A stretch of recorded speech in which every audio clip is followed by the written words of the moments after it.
I think it's incredibly important. Learning about sexual violence on campus makes it safer ultimately for everyone, especially for new students who come to school and don't know where their way around campus and who can be taken advantage of. Well, even today, I heard a group of guys walking around Tim Hortons talking about having sex with a girl in their room later. So I think it's very prevalent in just today's culture that sex is happening on campus. So, we want everyone to be aware and just know what to do in case of something bad happens. Researchers estimate 1 in 4 women experience sexual assault while attending a post-secondary institution in Canada. And it's not just women. It's why campuses have had to develop strategies to combat sexual violence. Students at the University of King's College see the value in that. It's not just important for the people who feel like they're at risk. It's important for everyone to be able to recognize the signs, to know what to do if they do see something happening. Especially living on campus where you have a lot of, college students, it's really important to just know about boundaries, about yourself, and apply it to the outside world. And yeah.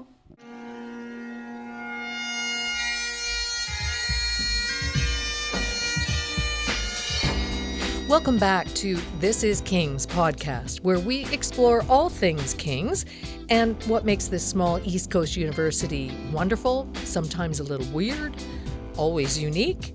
I'm Pauline Dakin. I teach in the School of Journalism, Writing, and Publishing here at King's. King's has had its own issues with sexual violence. Last year, an independent review found the university was responsible for a culture of silence that allowed a sexual predator to assault young men on campus. Wayne Hankey was a King's professor for more than 30 years. He died before standing trial on charges of sexual assault. King's now has a sexualized violence awareness, prevention, and response policy, and it created the position of Sexual Health and Safety Officer. Today, we meet Jordan Roberts. She's been the Sexual Health and Safety Officer at King's since 2019. Jordan, hello. Hello. It's great to see you. It's nice to see you too. You're King's very first Sexual Health and Safety Officer. You arrived in 2019. How do you describe the role to people? Yeah, I think there's kind of 3 elements of the role.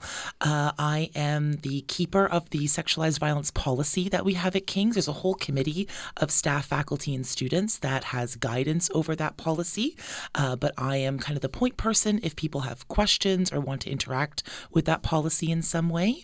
I do a lot of educational and other kinds of events to bring people together to learn, to craft, to build skills, to share and discuss different topics, and I provide support, often thought of as just support to students, but certainly for faculty and staff as well, for a whole host of things under the umbrella of my office. So sexualized violence, sexual health, gender identity, sexual orientation, healthy relationships, consent, lots and lots of different things. You've got nothing to do.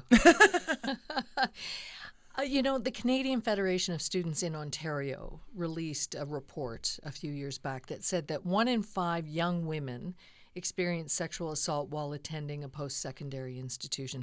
And there was a book on the topic published by some academics, including somebody local, that put that number at 1 in 4. Mm-hmm. How do those numbers fit with what you know and what you've seen here at King's? Yeah, I think that in general, because sexualized violence in particular is such an underreported crime, we're also looking at numbers of what gets reported, either to police, to a university in some way. So I think that those numbers can be a little bit reductive or not talking about the full scope, especially in environments like post-secondary, especially at a post-secondary like King's, also getting into the gender diversity of it. We know that young men experience sexualized violence. We know that gender diverse people, queer folks experience it at higher rates. So I think that those numbers are pretty standard across the campus sector. It's nothing that King's experiences in higher or lower ways. We're kind of right in there with what people see in post-secondary. I'm very grateful for my role being able to connect frequently with my colleagues at different post-secondaries across Nova Scotia, so we can work really collaboratively as well to see that if what we're experiencing is the same, if our trends are the same, provide collaborative support. So I think that those numbers are in line with what people experience at King's.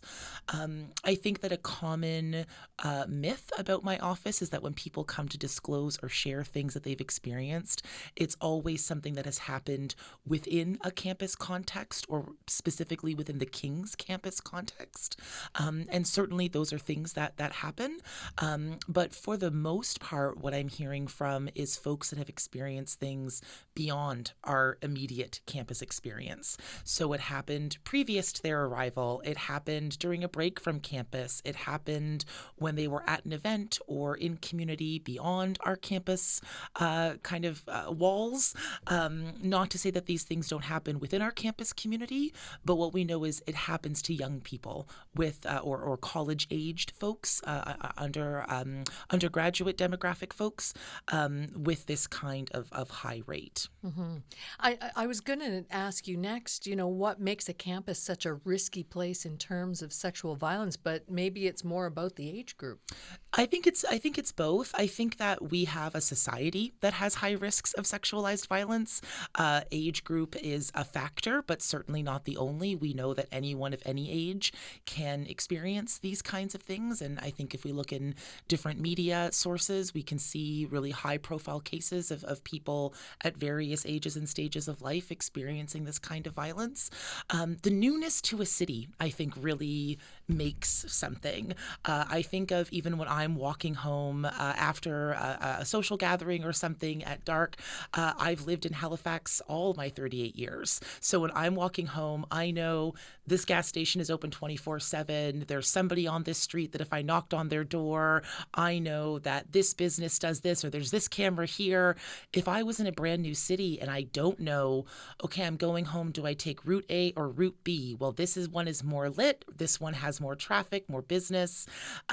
There's a lot of newness to a city that also creates a lot of social anxiety, a lot of trepidation, a lot of hesitation. And a big part of sexualized violence prevention is trusting our gut, to intervene if we see something going on, to be a bystander, to be a friend, and in no way of putting blame on people who experience sexualized violence. But oftentimes it's when we're not trusting our gut as with something that we maybe push through feelings of concern or push through feelings of discomfort and end up in a situation where there is somebody who intends harm towards us, and we've gotten ourselves into a place that, again, isn't our fault. It's always the person who intends that harm where the intention truly lies. But when we trust our gut, when we know our surroundings, when we know our community, when we know who we can reach out to, when we're confident in that group around us that will stand up for us and will stand up for them. So I think there's a lot of newness to a community. For some people in an undergraduate or university setting, it's a first time experimenting with alcohol or drugs in a new way. Not for everyone, but that can certainly be an element of it. There's also a lot of folks who are exploring gender, exploring sexuality, exploring orientation in a new way, which is always a really wonderful and exciting and should be completely a thrilling time of life where we get to engage with our pleasures, our desires, our bodies in new and exciting, consensual ways. And that's a really wonderful and okay space to be. But again, if there's people that are intending harm, a lot of that new to community and sometimes new to ourselves in terms of what we're experiencing or want to experience, I think can be factors of risk. Yeah. I read that it is very often someone you know. And I wonder, how often is this a case of a date going wrong or badly, and how often is it an encounter with a stranger? Yeah, again, the number breakdown is kind of exactly hard to know. A lot of these contexts are really kind of nebulous or nuanced. There's a lot of gray. But I think that, again, the concept of the stranger in the bushes is a big myth that we're trying to overcome. A lot of times when you see programs that are built on self-defense, if somebody attacks you in the street, how do you fight back and get out of it? The real conversation is when your roommate's brother's friend is at the party and you're trying to be nice and hanging out and they're pushing your boundaries. Well, this isn't the person that maybe you're going to poke two fingers into the eye holes or something like that. You're not going to react in a physically aggressive way.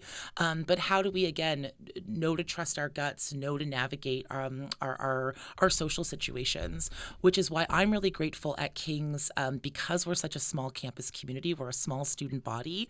I really have a lot of opportunity to open up the conversations that are happening in my office.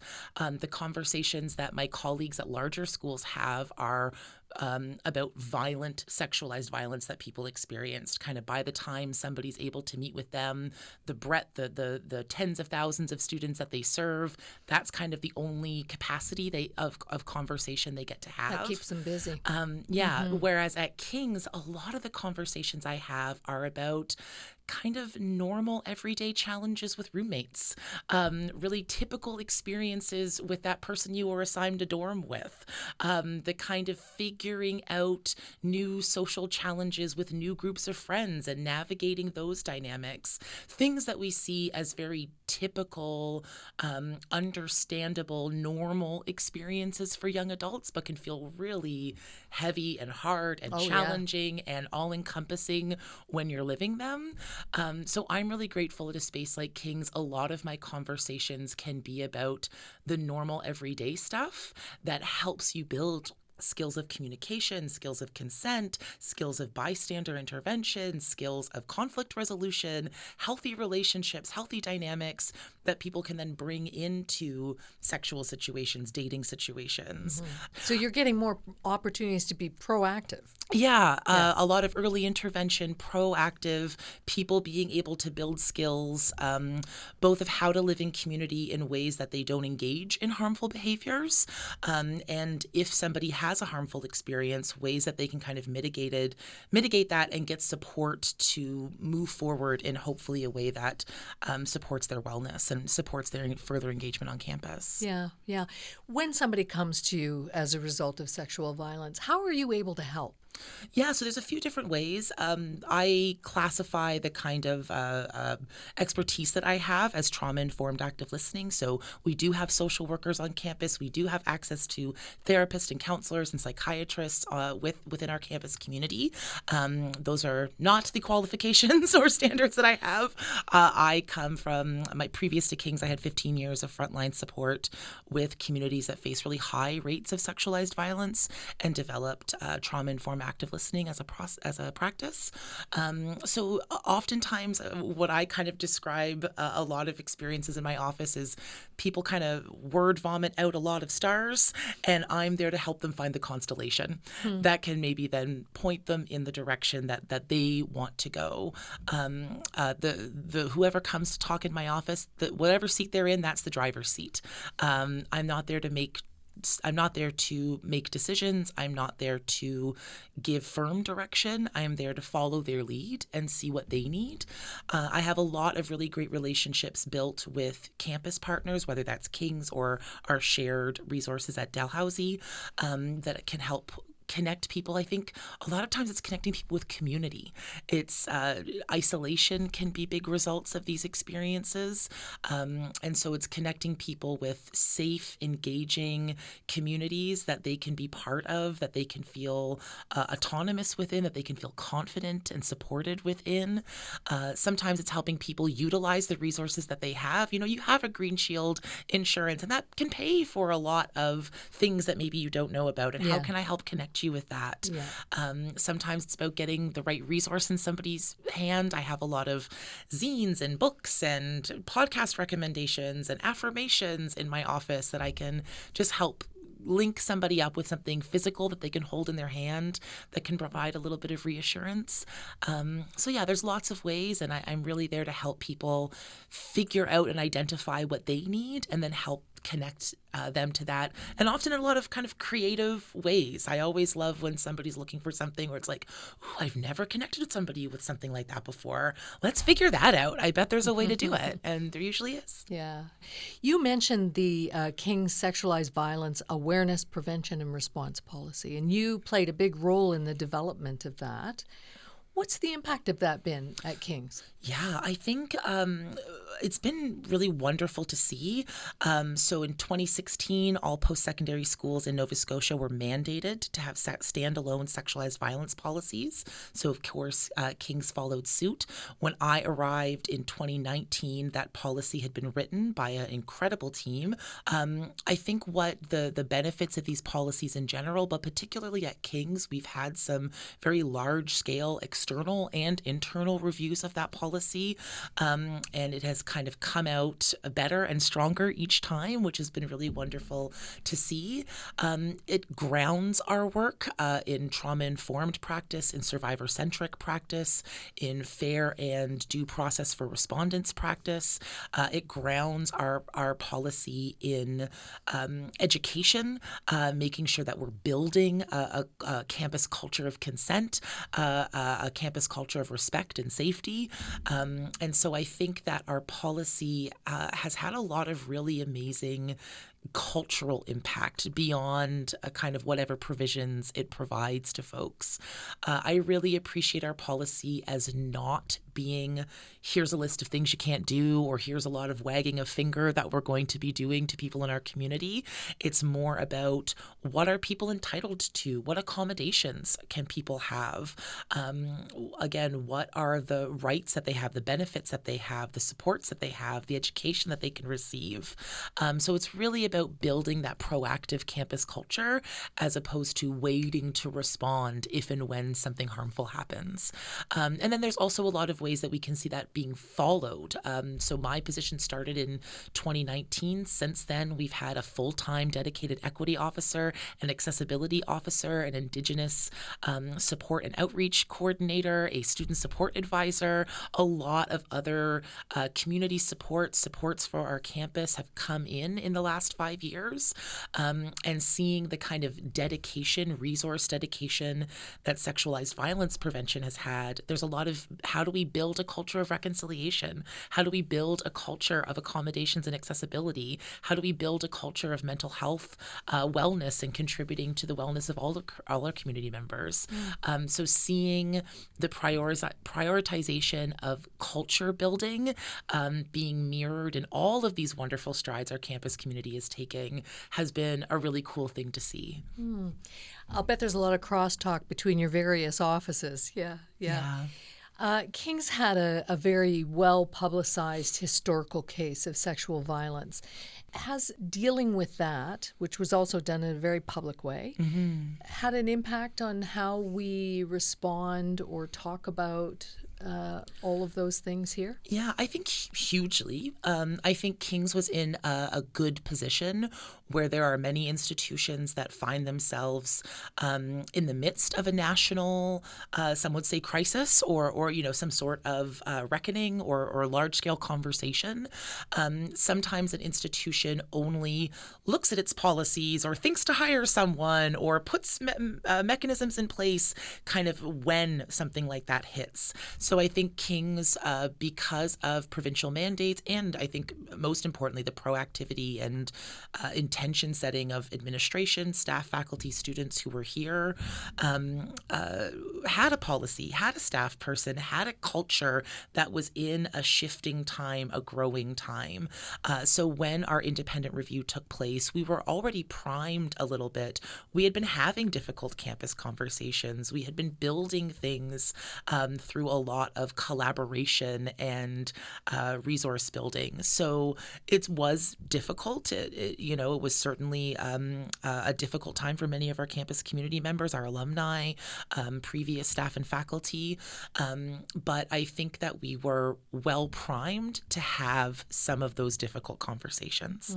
And I think we came out of it, I certainly don't want to gloss over the harms it exposed, the trauma it exposed, reading the final report and hearing about experiences of subjects is certainly nothing to gloss over or diminish. But from where I'm sitting, I'm really grateful to have been part of a community that can say there's a difficult conversation to be had, and we're going to have it. And we can have it, and we have the leadership to have it. Again, a lot of times in my office, it's not always about being comfortable. It's about being supported through the uncomfortable stuff. And so I'm here for it. I'm wondering, all of the work that has gone in both reactively after the fact and proactively now that we're thinking about it in a much more obvious way.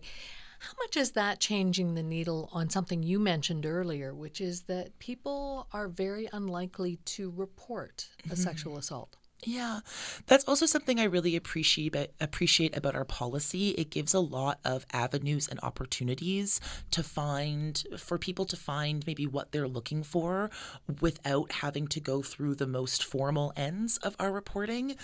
Typically, when somebody comes to me and is sharing, here's something that I experienced, here's what I need, we're often able to meet those needs without going through something very, very formal or what would be considered reporting under the policy. Because people often mistrust going through a police procedure or a court's procedure, right? Yeah, and again, that's what our policies were designed to do. The reason the province mandated these standalone policies is because there were a number of very high-level cases in Nova Scotia.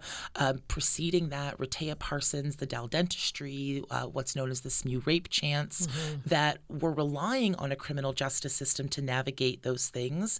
And that system was falling short because it was those systems are really built on a guilty and innocence, very high thresholds for determining those things. The outcomes that they provide are very punitive in nature. And what campus community needs are a harm occurred. Let's figure out what that harm is and how we restore a safe, respectful, engaging campus experience for everyone involved, if those people are able to still remain in our campus communities in safe ways. And so these policies were really there to reflect not a criminal justice procedure, but a more community-based response. I see growing trust with that. A huge part of my job is being really open to feedback, trying to be present in community, building rapport with those that I can. I really, really appreciate it when I meet with somebody and what they say is, oh yeah, I reached out to you because my friend said that you had a really good conversation with them, or somebody I know had a meeting with you and they, said that it was a good thing or said that it was a helpful thing. So now I'm here. I think word of mouth, especially at King's, is very powerful. So I do see that trust being built more and more. And again, I think the more that our campus community invests in various ways in these kind of community support roles and shows, this is what we're serious about. So I think King's as a community widely is building a lot of trust in areas where maybe we didn't have that before. And we did not have that before, looking at our very, very long history as an institution. And so it's really great to see that growing trust. And again, it's a humbling experience to be in a role that requires building that kind of trust, but it's something that I'm really grateful for. Sexual violence, I guess, has been around as long as humans have. I take hope from what I'm hearing from you. And yet at the same time, I'm also aware that we live in a world where a man who bragged about pussy grabbing and who has been convicted of sexual violence is leading the most powerful country in the world. Are we going to get there? Are we going to reach a place where, people can be on campus and feel safe? Again, I think the focus is so much on campus, but like you said, it's about the wider world, right? So we're just a microcosm of what exists out there in a more broad fashion. And what I can tell you about the microcosm is, the most powerful leader of the free world, okay, I look at how students are taking care of each other. I look at how students are showing up for each other. I see how people are engaging in acts of kindness, acts of mutual aid, acts of community building, acts of having each other's back. Not just students, faculty, and staff included. There's, I think your podcast highlights a lot of ways that different sectors of our campus community are contributing to wider community, are pushing for it. So I think that, politicians aren't going to save us, governments aren't going to save us. We save each other. And again, leaning into these difficult conversations is part of what makes those collectives and those communities and those collaborations stronger. So maybe a few world leaders could learn a few things from Kings. Hey, why not? Listen to this podcast, I'll get the memo out. Jordan, thank you so much for taking time to come by. Thank you. It's great to talk to you. You too. Jordan Roberts has been the Sexual Health and Safety Officer at King's since 2019. If you have thoughts on this episode or any other episode, drop us a line to thisiskingspodcast@gmail.com. And while you're at it, consider following us and liking us on Instagram. You can find us there at This Is King's Podcast.